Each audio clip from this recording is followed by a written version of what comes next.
अशांत मध्यप्राच्य आकाशमार्गरू आक्रमण पर एवं स्थल भागरू आटाक पाई सजबाज होउछि इस्राएल। सबुठी जलुछि निया, गोला बारूदर धुआं आक्तामाक्ता पूरा मध्यप्राच्य। एहारी भितरे स्थल बाहिनी को सजग रहिबाकु इस्राएल डिफेन्स फोर्स मुख्य निर्देश दैछन्ति। निर्देश मिलिबा मात्रे लेबानन भितरे पसी शत्रु को निपात करने सहित हिजबुल्लार समस्त प्रतिष्ठान नष्ट करने को कहुଯାଇଛି।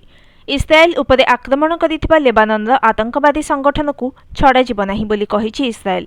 अन्यपटे इस्राएल और लेबानन मध्यरे सीज फायर पाई अमेरिका और फ्रांस उद्यम करुथिबा सूचना मिलिछि। 21 दिनिया युद्ध विरति करी उभय पक्ष मध्यरे आलोचना करिबाकू एही दुई देश प्रस्ताव दैछन्ति। गत बुधवार दिन लेबानन रे एयर स्ट्राइक होइथिला। इस्राएल एयर स्ट्राइक रे 81 जनकर मृत्यु होइथिबा बेले 403 जन आहत होइथिले आउ हजार हजार लोक बासहरा होइछन्ति। गत वर्ष अक्टोबर 7 रे हमास इस्राएल उपरे आक्रमण करिथिला। एहाकु नै इस्राएल और हमास मध्यरे होइथिला भयंकर युद्ध। एही युद्धरे पूर्णछेद पड़िनथिबा बेले एबे आरंभ होई जाइछि लेबानन सहित इस्राएल युद्ध। एबे भी इस्राएल और हिजबुल्ला मध्यरे युद्ध जारी रहिछि। आगको एही युद्ध आहुरी बढ़िबा नै आशंका करि जाउछि।